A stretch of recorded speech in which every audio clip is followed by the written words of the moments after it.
Get the recording started. And welcome to session number 5 of an introduction to biblical prophecy.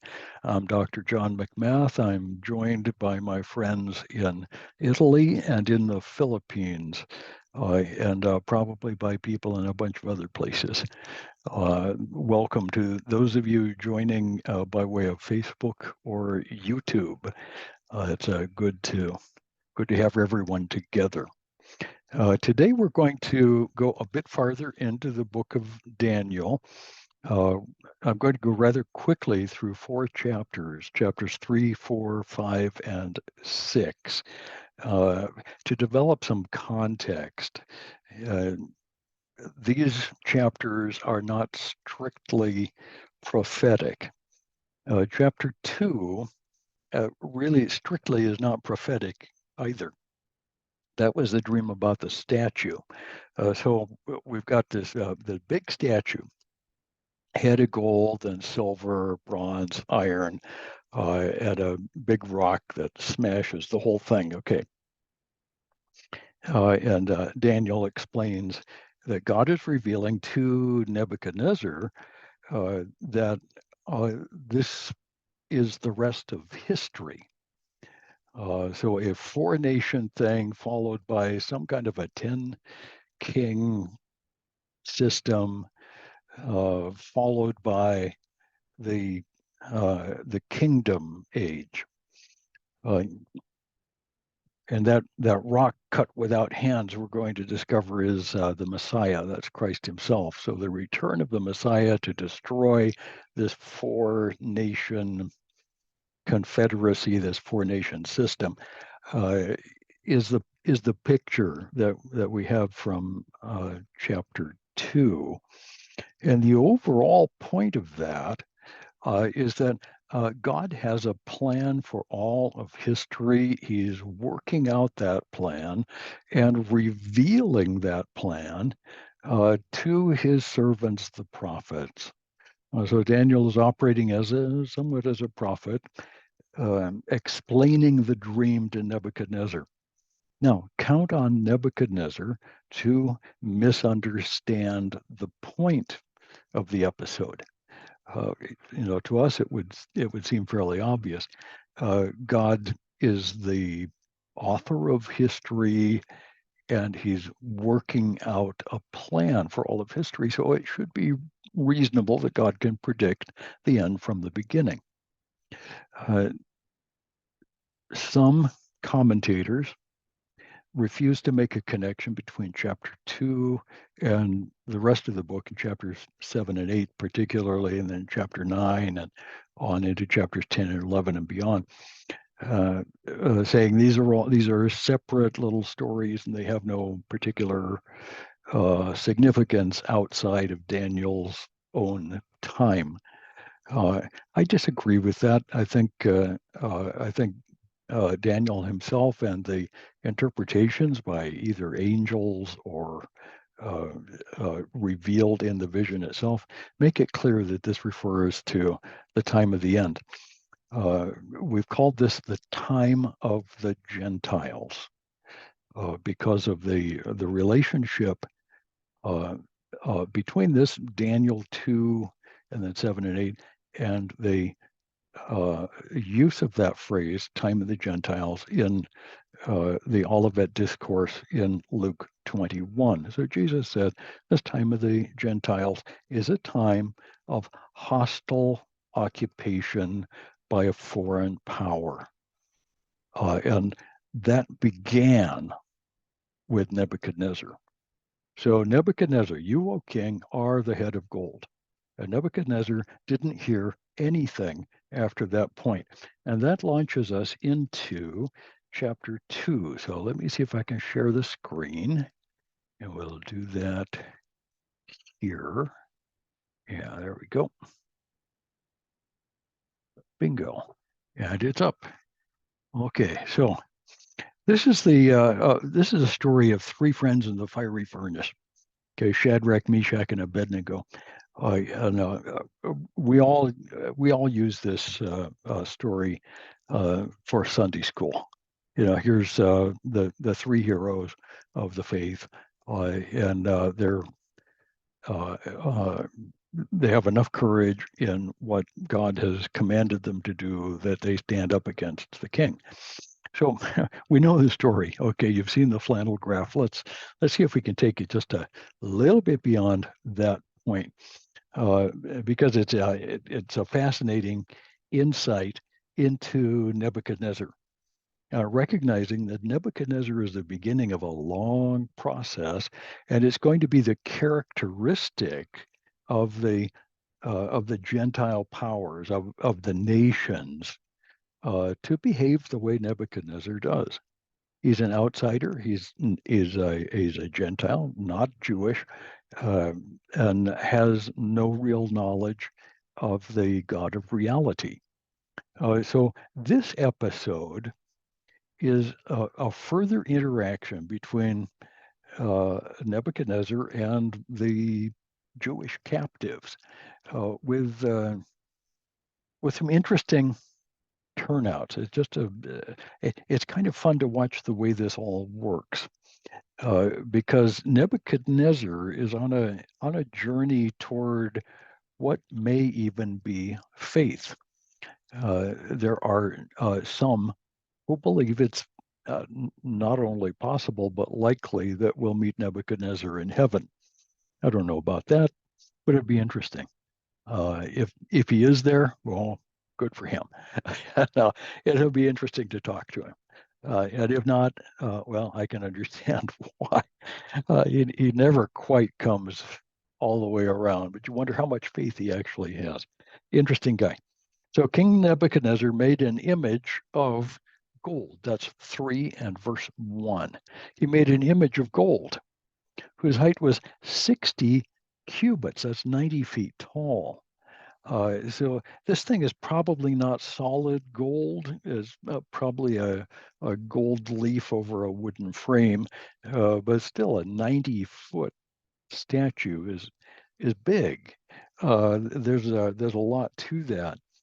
The important thing is that this image, the term image in Aramaic means an idol.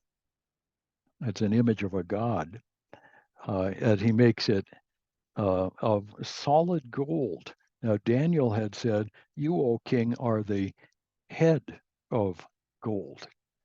Nebuchadnezzar, as I said, didn't hear another word after that. Oh boy, I'm the golden statue.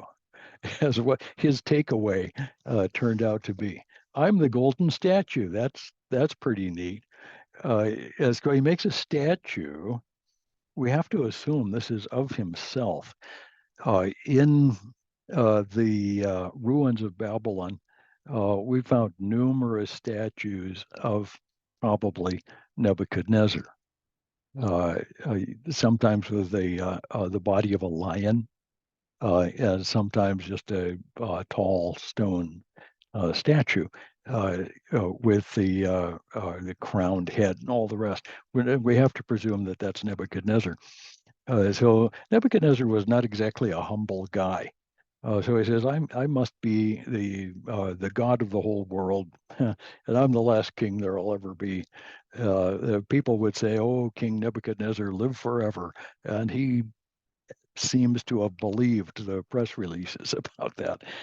Crazy guy. So he set this thing up on the plain of Dura. We don't know where that is, in the province of Babylon, somewhere down near the Euphrates River. And then King Nebuchadnezzar sent to gather the satraps, the prefects, the governors, the counselors, the treasurers, justices, magistrates, all the officials of all the provinces to come to the dedication of the image that King Nebuchadnezzar had set up. Okay, so there's going to be the list there is really quite impressive. One of the characteristics of tyrannical powers that you have to call Nebuchadnezzar a tyrant is an enormous bureaucracy. The it's like Nebuchadnezzar is trying to create a kind of middle class. There's the nobleman at the very top. Nebuchadnezzar and his close group of elites. And then right under that is this enormous, gigantic bureaucracy, the officials, the justices, the magistrates, the various regulators and makers of laws and keepers of the whatever. It's a very complex thing, and as any great civilizational power, any the empires of the world, as they grow and as they age, they tend to move from a kind of an entrepreneurial spirit toward a centralization of power, and that's done by building a bureaucracy, a gigantic body of employees of the government uh, whose job it is to control the economy, to control uh, the trade, to control the army, to control the nation in every possible way.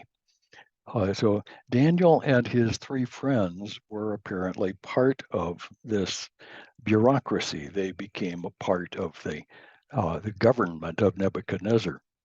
And everything that went on in Babylon was under the control of the government. It's a typical totalitarian power, not necessarily a good thing. So everybody was to get together for the dedication of the image, and the satraps and prefects and all the rest of them got together for the dedication of the image. And they stood before the image that Nebuchadnezzar set up. In verse 4, Herod proclaimed, "You're commanded, all peoples, nations, and languages," which suggests that Nebuchadnezzar really was trying to unite the entire world. I put that in air quotes because Nebuchadnezzar never controlled the whole world, obviously. He didn't control all nations, peoples, and languages. He controlled all of the organized world at that time. In 600 BC, the Eastern Mediterranean into Mesopotamia and northern Egypt was everybody. That was the entire civilized world. The Indus Valley in India, between India and Pakistan, had not really been civilized by that time. It existed. And the Yellow River Valley in China had been settled and there was stuff going on there. But really, the Middle East was the center of civilization at that time. So, what Nebuchadnezzar was intending to do was to organize and centralize and govern over the entire civilized world that he knew about. And he claimed to have done it.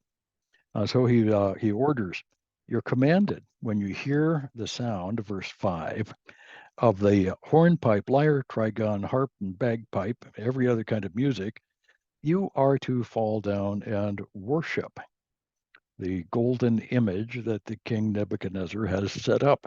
So here's the thing, and we're going to have a musical interlude here. We're going to have a worship hour, and you're called to fall down and worship. Uh, that's a very interesting thing. And as it goes on, a herald proclaimed aloud, "You're commanded to do this, and whoever does not fall down and worship shall immediately be cast into a burning fiery furnace." Okay, therefore, as soon as all the peoples heard the sound of the hornpipe, lyre, and every kind of music, all the peoples, nations, languages fell down and worshipped this golden image that the king had set up, except for the three young men, Hananiah, Mishael, and Azariah, whom Nebuchadnezzar called Shadrach, Meshach, and Abednego. They wouldn't bow down.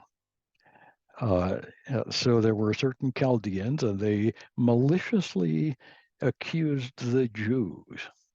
Okay, this was a big enough group that not everybody could see, but there were some who hated the Jews, and here were three young men who had done a good job of whatever it was they were doing for Nebuchadnezzar, and the Gentile bureaucrats hated them for that. So the infighting in a bureaucracy is an astounding thing. If you've never been part of a really, really large organization, you don't know, but it can be cutthroat, just awful. And that's what we're seeing here. So we've got three young men who are refusing to bow down. Now, some people ask, well, where was Daniel during all of this? And that's fine. That's a good question. And the simple answer is that we don't know. Well, does that mean Daniel didn't exist? He wasn't. No, he's around somewhere. Don't worry about Daniel. He probably was on some kind of a business trip for the king. Uh, his job would have taken him to all parts of the empire, and you couldn't necessarily get back just in time. Um, so there's some stuff that's left out of just about every story. In this particular one, these three young men are the subjects of the story. So whatever is happening with Daniel just doesn't matter. But they refused, and it was repeated. O king, live forever. Didn't you just say that anybody that doesn't bow down is going to be thrown into a furnace? And he said, well, there's these three Jews that you've appointed over the affairs of Babylon, Shadrach, Meshach, and Abednego. These men, O king, pay no attention to you, and they don't serve your gods or worship the golden image that you've set up. And so Nebuchadnezzar, in a furious rage, commanded that Shadrach, Meshach, and Abednego be brought. And so they brought the three before Nebuchadnezzar, who said, okay, I'm going to give you one more chance. You've got to bow down and worship, or I'm going to throw you into the fire. And the three of them said, let's see if I can find this. And they said this in verse 16. They answered, O Nebuchadnezzar, we have no need to answer you in this matter. If this be so, our God, whom we serve, is able to deliver us from the burning fiery furnace, and he will deliver us out of your hand, O king. But if not, let it be known to you, O king, that we will not serve your gods or worship the golden image that you've set up. Okay. Now we've got to take a moment to understand what's going on here. Some people ask, well, what's the big deal? It's a little worship, and you know that idol is nothing, and that the king has no real authority. Why not play his silly game? The problem is that for Shadrach, Meshach, and Abednego, the term worship, whether in Aramaic or in Hebrew, had a specific meaning. The Hebrew word is kind of an odd thing. And I'm not going to spend a lot of time with this because I haven't provided these notes. But the Hebrew word here, the Aramaic word is very similar, is hishta hava. Hishta hava. The hava part is a verb that means to humble yourself or to bow down. Same thing. The hishta part is a part that's really kind of interesting. Hishta hava is the intensive, reflexive. Sorry about a couple of technical terms. Hishta hava, the Hebrew language is set up this way, and this would be the ninth root of Hebrew verbs. It's intensive, meaning there's something strong, powerful, or intense going on in the verb. So it's a difference between to kill and to slaughter. Okay, so to say that I uh, had to kill some chickens this morning for dinner, that would be the standard use of the term. If we're talking about an intensive, we say I was really angry at my chickens, and so I slaughtered them, chopped them into little bitty pieces. Parts is parts. Uh, to do a thing enthusiastically or with intensity is that part of the emphasis.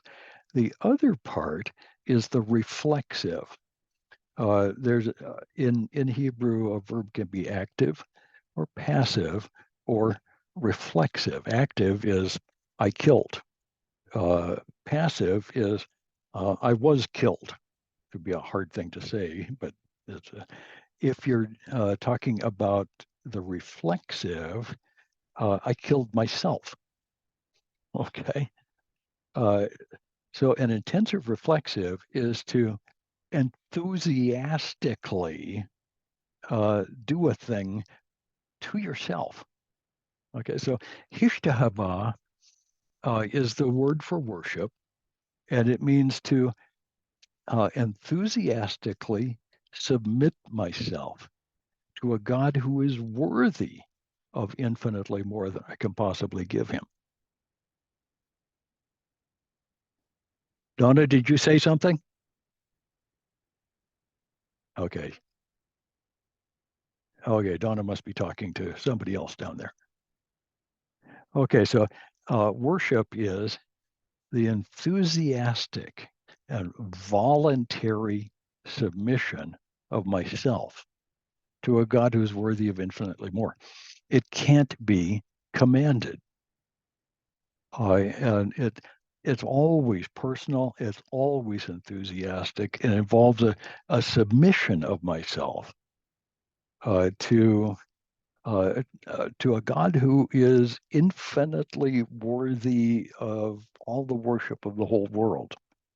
So the three young men heard this word. They said, "You've got to fall down and worship." And they said, "We've never worshiped anyone except the God of reality. We can't do this." And in fact, our God can deliver us from the furnace.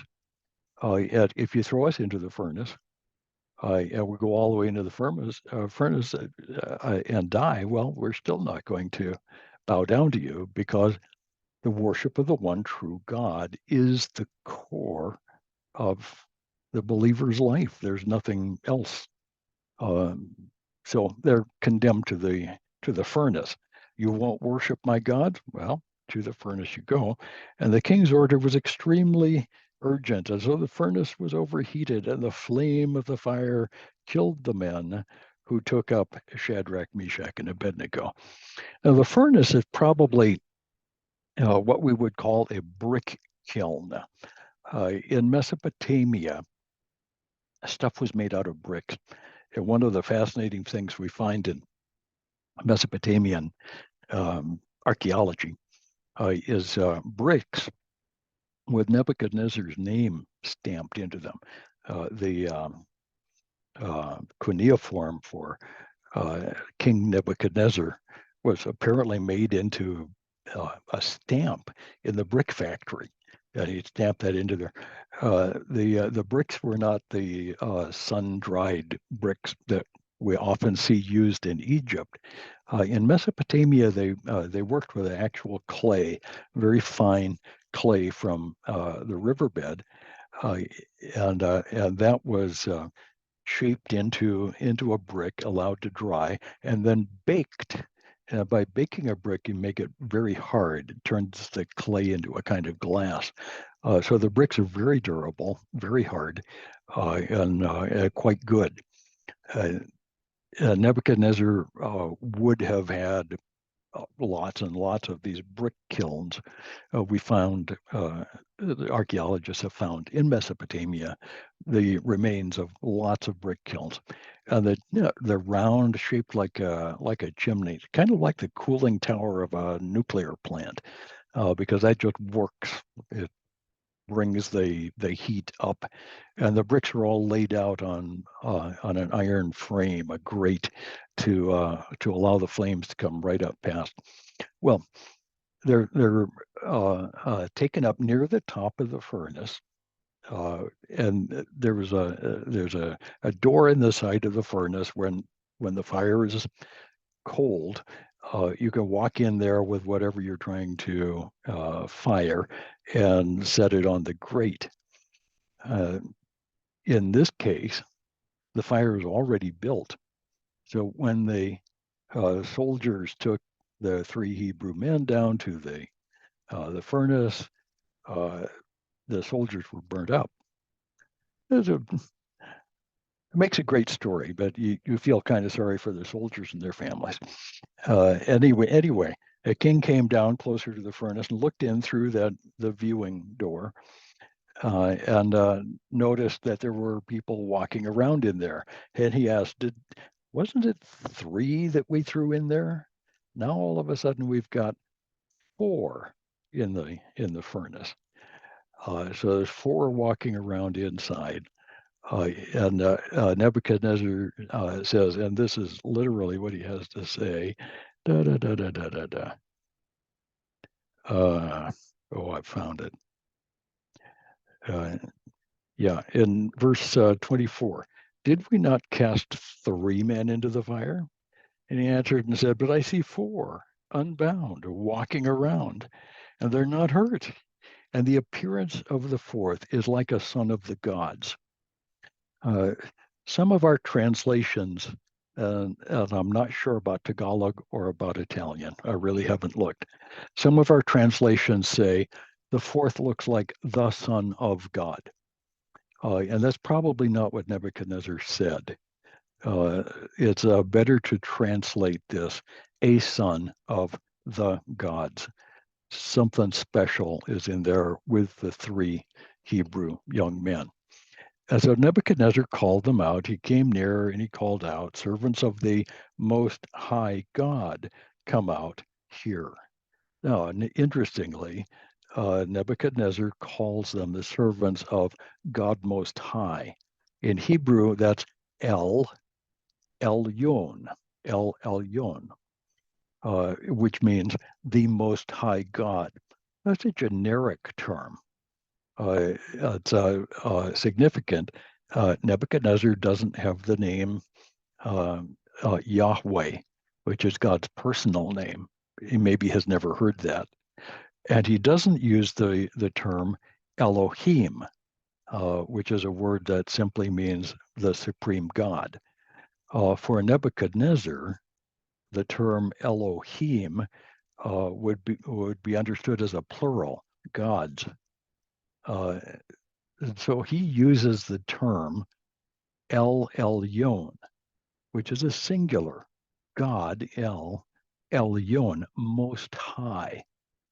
This is a term that we find in a variety of places in the Old Testament, always on the lips of Gentiles, non-Jewish people. So Nebuchadnezzar is thinking, this is a miracle, and they've gotten loose. So verse 28. Nebuchadnezzar answered and said, blessed be the God of Shadrach, Meshach, and Abednego, who sent his angel and delivered his servants who trusted in him and set aside the king's command and yielded their bodies rather than serve and worship any other God except their own God. Therefore, here is Nebuchadnezzar, the totalitarian, the tyrant. Therefore, I make a decree. Any people, nation, language, who speaks anything against the God of Shadrach, Meshach, and Abednego shall be torn limb from limb, and their houses laid to ruin, for there's no other God able to rescue in this way. And the king promoted Shadrach, Meshach, and Abednego. Okay, so everything is about government, and everything is about setting up another totalitarian decree. You guys can't say a word about the God of Shadrach, Meshach, and Abednego. Okay, that's the famous three friends in the furnace story, and definitely it's about the courage and faithfulness of Shadrach, Meshach, and Abednego, it defines for us a bit more the character of the Gentile tyranny. Uh, National leaders whose highest enthusiasm is not for the God of reality, but rather for their own power, turn into tyrants. It's universal. It happens everywhere in the world, and we could all tell stories about uh, human government that we've experienced in a variety of parts of the world. That nobody gets out from under this. In chapter 4, we're going to see a little further into Nebuchadnezzar's character, and here's where that that throne room background makes a difference. Nebuchadnezzar's throne room has animals underneath and then great big trees with their branches sticking up into the air with birds flying over the top. So it wouldn't be surprising for Nebuchadnezzar to have a dream like that. So Nebuchadnezzar, the beginning of chapter 4, says it this way: King Nebuchadnezzar, to all peoples, nations, languages that dwell on the earth, peace be multiplied to you. It has seemed good to me to show the signs and wonders that the Most High God, again, El Elyon, has done for me. So Nebuchadnezzar is sharing this chapter as his testimony. Now, what became of this is hard to tell, but this is Nebuchadnezzar describing his relationship with God. How great are his signs, how mighty his wonders. His kingdom is an everlasting kingdom. His dominion endures from generation to generations. So a whole lot of important stuff here. The God of signs and wonders. This is a God with an everlasting kingdom. This is a God whose dominion endures eternally. His kingdom is eternal. That's some pretty good insight. And that apparently is what Nebuchadnezzar has learned from this experience. So uh, the story begins. He says, I had a dream. I, Nebuchadnezzar, was in my palace and I saw a dream, made me afraid. So the magicians and enchanters and astrologers came, and I told them the dream, but they couldn't tell me anything about it. Last Daniel came, and Daniel told me about this. The visions in my head, this is verse 10, uh, uh, as I lay in my bed, and behold, a tree in the midst of the earth, its height was great, the tree grew, became strong, top reached to heaven, and it was visible to the ends of the whole earth. Its leaves were beautiful and abundant, so on and so forth.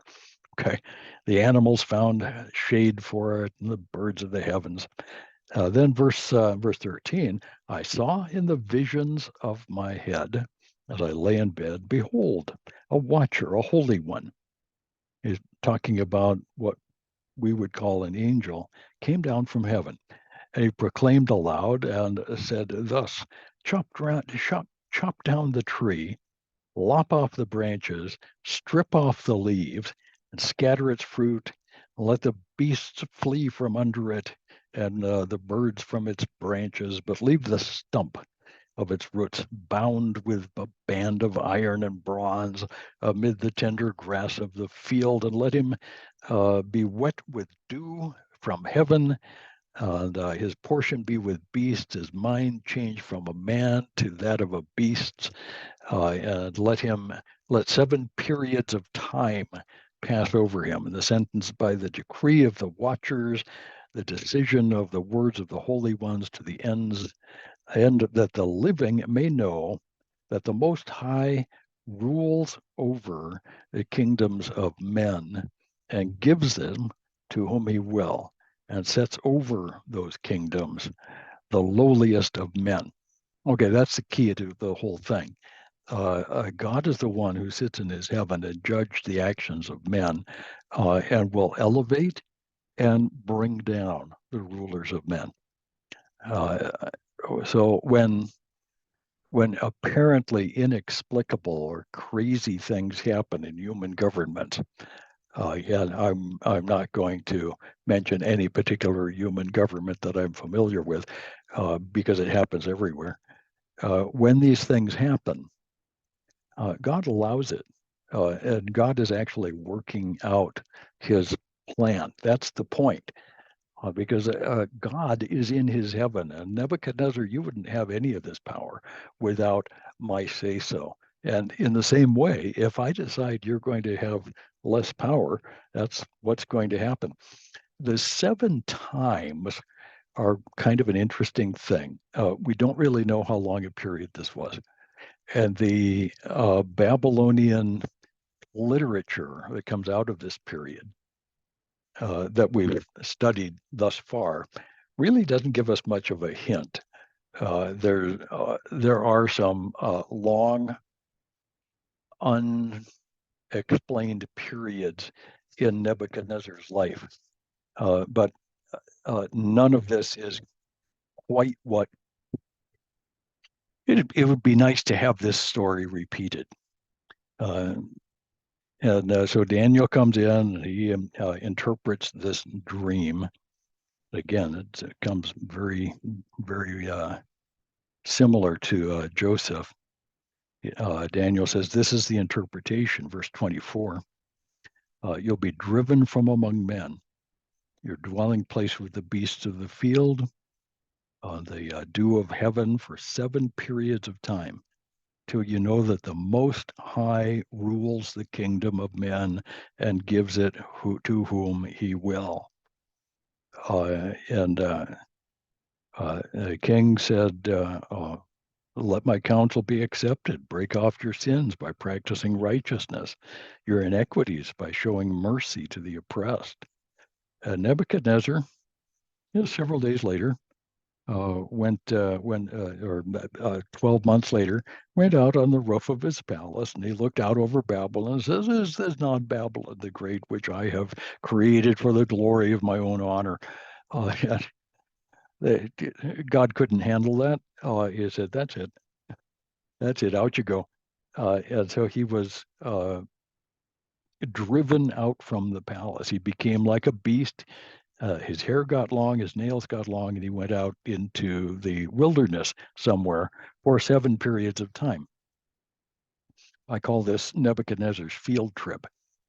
He had to learn that there is a God in heaven who is bigger than he is, and who deserves our worship, and who gives the kingdoms of men to whom he will. What God gives, he can take away. And ultimately, this is God's decision. That's a fascinating thing. So this prophecy, the vision of the dream, is fulfilled at that time.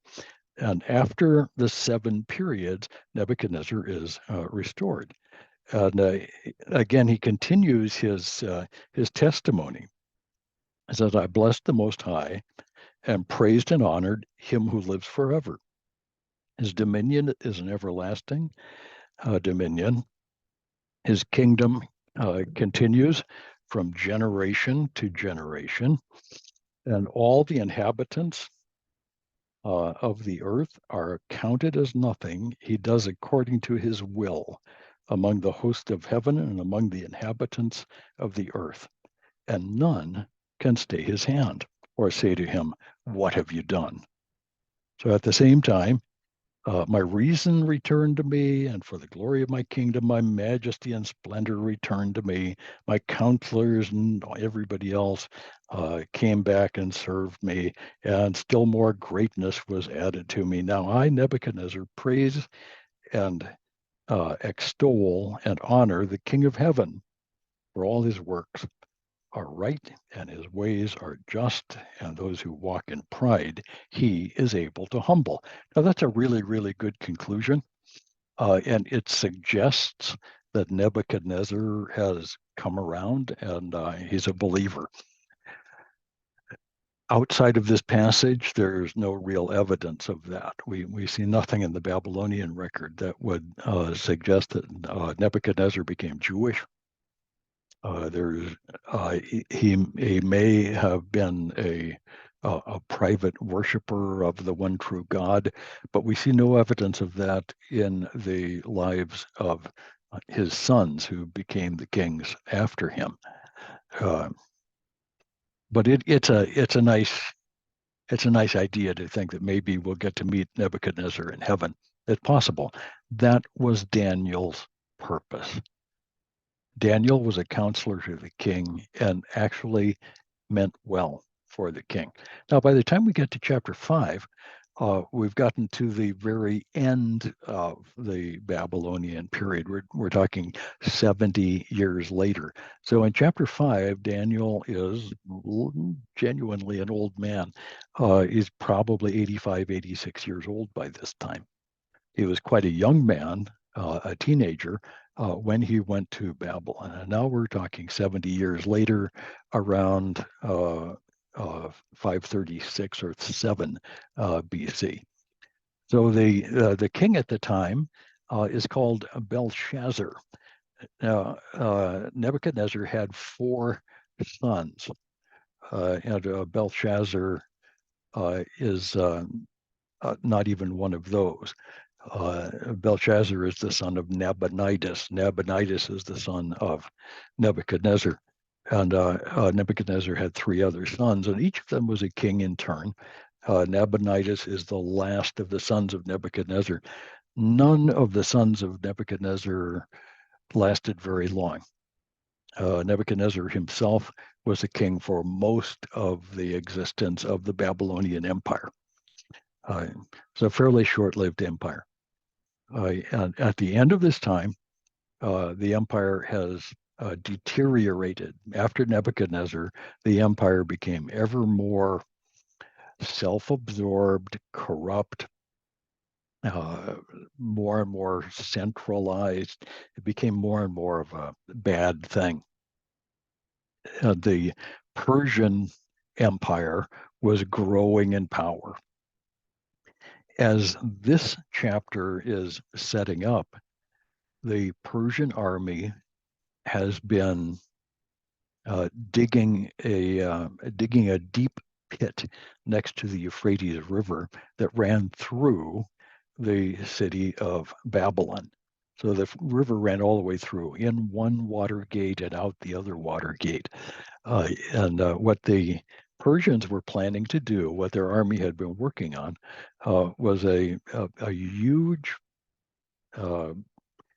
empty lake and a cofferdam. And their intention was to collapse the cofferdam so that all the water of the Euphrates River would run into this big empty lake and would spend maybe all night filling it up. And during that time, the Persians intended to come into the city through the water gates. And they did, in fact, and they destroyed the city. They destroyed the city this night. And all of the high officials of Belshazzar were in fact killed that night. So it's a fairly important thing. So we get chapter 5 and the first 4 verses describe Belshazzar's pride, his idolatry, and then we see the handwriting on the wall. The worst thing that Belshazzar did was to take the vessels from the temple in Jerusalem and use those for the drinking of wine and the worship of the false gods. A very stupid thing to do. But at any rate, we get handwriting on the wall. So there's a disembodied hand writing on the brick wall. In chapter 10, verse 10, we see Daniel at last remembered. O king, live forever. It seems to us there's one of the Hebrews that was pretty good with dreams from 50 years ago. Maybe we could give him a call. And so Daniel is called in to help. and Daniel interprets the handwriting. It's in Aramaic. It would have been actually easy to read. The problem is it couldn't be interpreted. Well, what does it mean? So mene, mene, tekel, upharsin. Okay. Mene is a unit of numbers. Mene, mene, Daniel explains, the days of your kingdom are numbered. Okay. It's over. Tekel is in Aramaic is actually the same as a shekel in Hebrew. A shekel is a measure of weight. It is almost always used in Hebrew. It's a unit of money by weight in either gold or silver. So mene, mene, tekel. And Daniel explains this. You, O king, have been weighed in the balance and found wanting. So uparsin is a play on words. Parson is a word that means to be divided. And the U on the front of that, uparsin, is the conjunction and. Mene, mene, comma, tekel, comma, uparsin. The kingdom is going to be divided. Now, the word Persian comes from uparsin. Okay, so the same word. The Persians were a divided empire. They were actually the Medes and the Persians to begin with, but it finally turned into a Persian empire. So mene, mene, tekel, upharsin, the message is your kingdom has been numbered. The days of your kingdom have been numbered. You've been weighed in the balance and found wanting. And the kingdom will now be divided. It will be taken apart and given to others. And just as this was being announced, the Persians were literally coming through the water gate into the city. King Belshazzar says, well, you're going to be the number 3 person in the kingdom. That would make him the vizier under Belshazzar. And Nabonidus, meanwhile, was off leading a battle or an invasion of Saudi Arabia and eventually Egypt, and he was lost out there. So this is the end of Babylon. Daniel was honored, the writing is fulfilled, and the Persians came into the city at that time.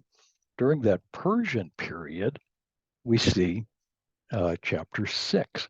And this would be Daniel as actually a very old man. He'd be late 80s, early 90s, sometime around 530 or so BC. In this one, we see Daniel in the lion's den. This is another story that often pops up in Sunday school lessons. Because here's Daniel and all his faith facing the lions. Wow, what a brave guy.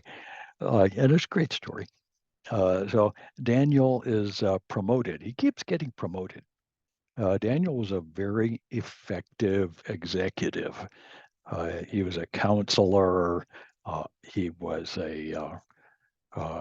he was an effective decision maker, and he was an honest man, which would make him unique in a really big government like this.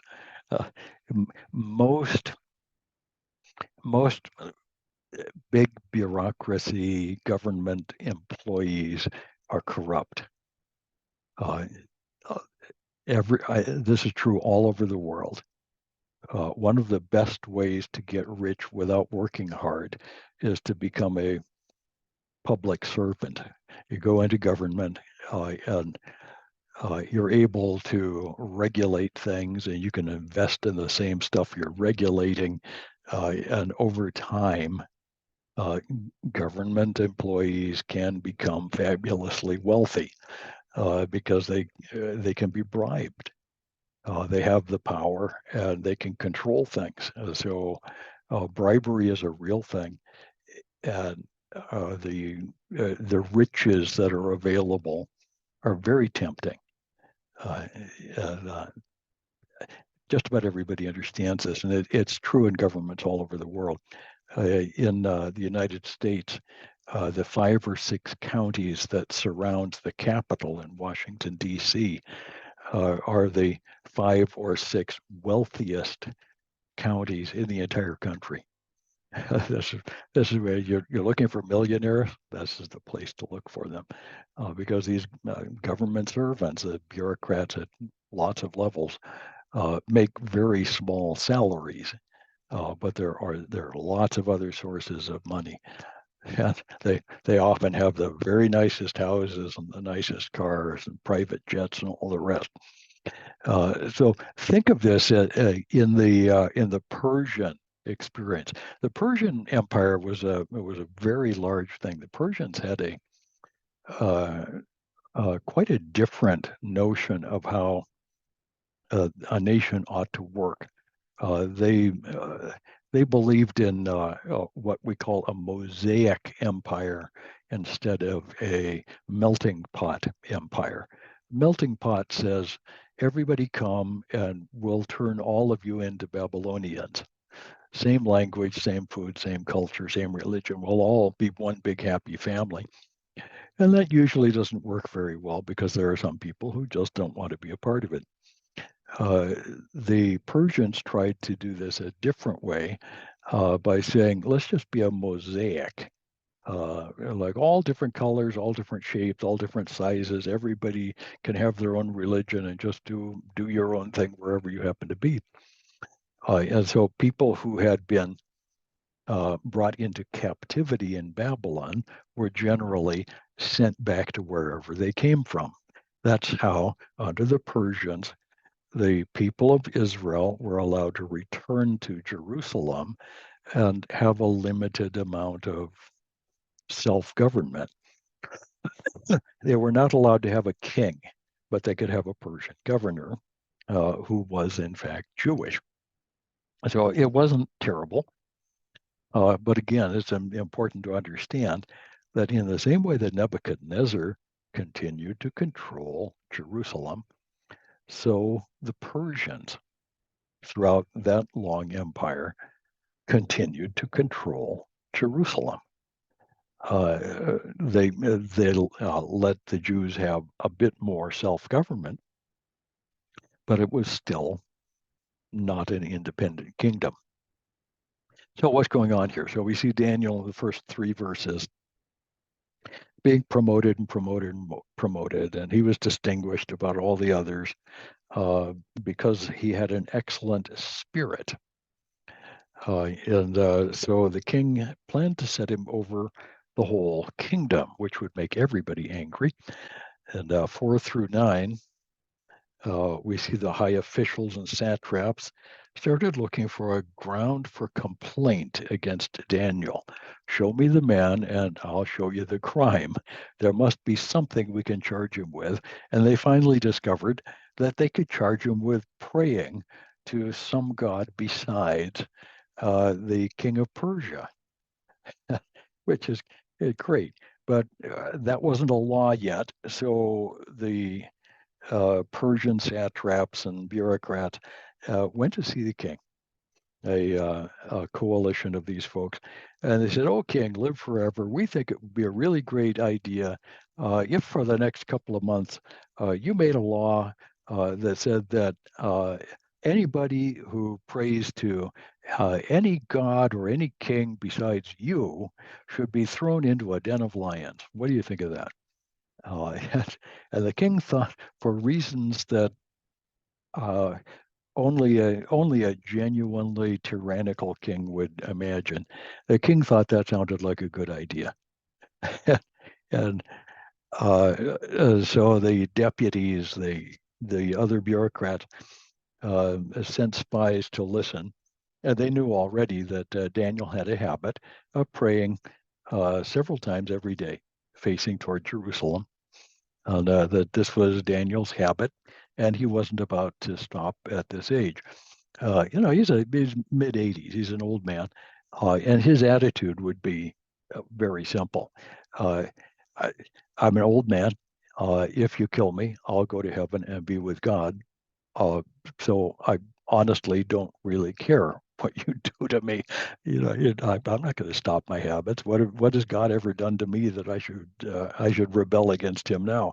So go ahead and kill me, whatever you want. This is in verses 10 and 11. So Daniel, several times every day, next to an open window, prayed to the God of reality, and out loud. He could have prayed silently, and it would have been harder for the satraps and the others to convict him, uh, but they didn't scare him. They said, "You're threatening me with heaven." I'm not I'm not afraid of you. In uh, the next part of the story, Daniel is thrown into a lion's den, and this is a stone lion found in Babylon, either in Babylon or the next Persian capital. I can't remember the name of the next one. Babylon eventually was destroyed by the Euphrates River when it shifted course, and the Persians built a new capital there. But this is a Persian lion. There were lions in the wilderness in much of the Mesopotamian Valley and throughout all of antiquity. Most of those have been hunted down, and I believe the Mesopotamian lion is extinct. But at the time, there were lions, and they could be trained to be very, very mean. So here's a lion. There would have been a den of lions used by the king for the execution of his enemies. And so this was not an unusual thing that had never happened to anybody. This is an extraordinarily cruel way of killing people. So Daniel's thrown into the den of lions. O king, live forever. I'm not going to pray to anybody except the God of reality. If you want to toss me into the lion's den, go right ahead. And the king had made this law. It was a law of the Medes and the Persians that cannot be annulled. And no, to this day, we're not quite sure what that means. But the king did not feel that he could uh, change the law. So Daniel's thrown into the lion's den.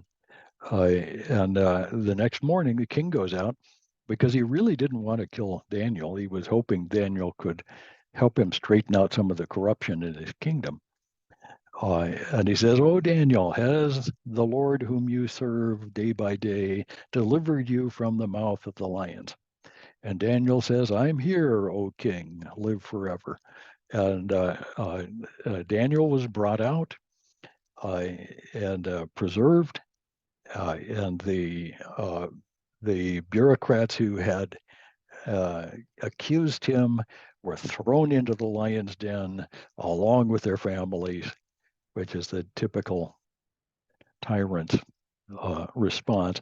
Thrown into the lion's den with their families, and as soon as they hit the ground at the bottom of the den, the lions pounced on all of them and tore them to small pieces.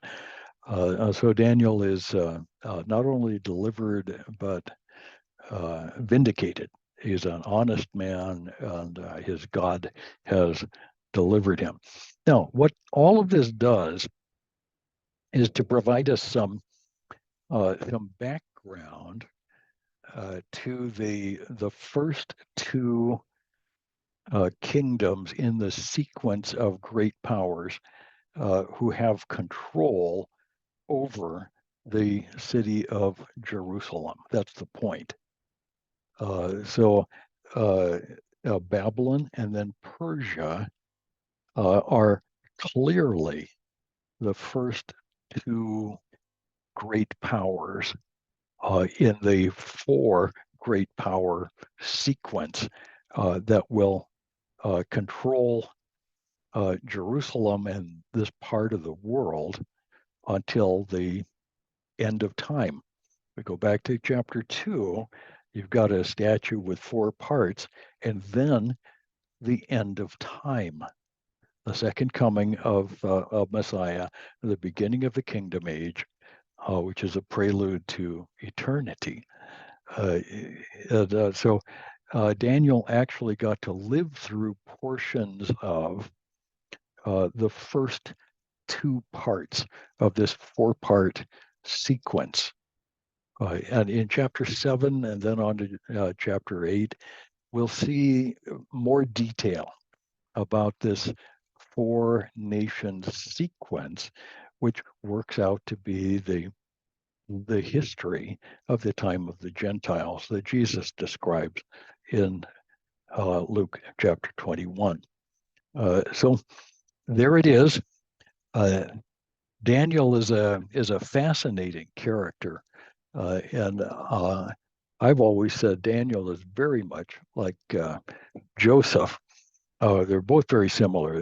They were taken against their wills to a foreign place where they rose in power because of their honesty, their ability, their godliness.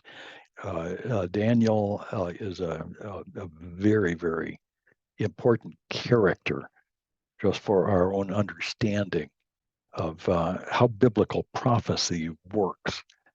It obviously flows directly out of the history of the period and is looking forward into history that's coming.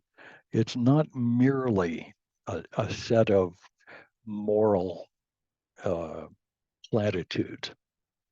You should be good because God is big. Okay, well, that's probably true. But there's specific prediction in mind in order to validate the words of the prophets.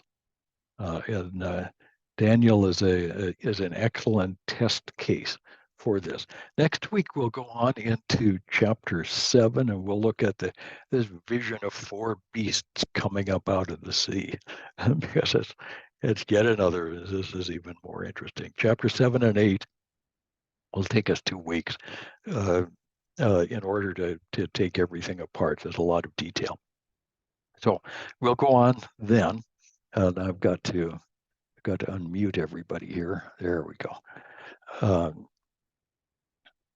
Thank you for being here with me for this session. I hope this is a helpful look at a period of history that is really transformative for the people of Israel and important for us to understand as we look forward to the New Testament.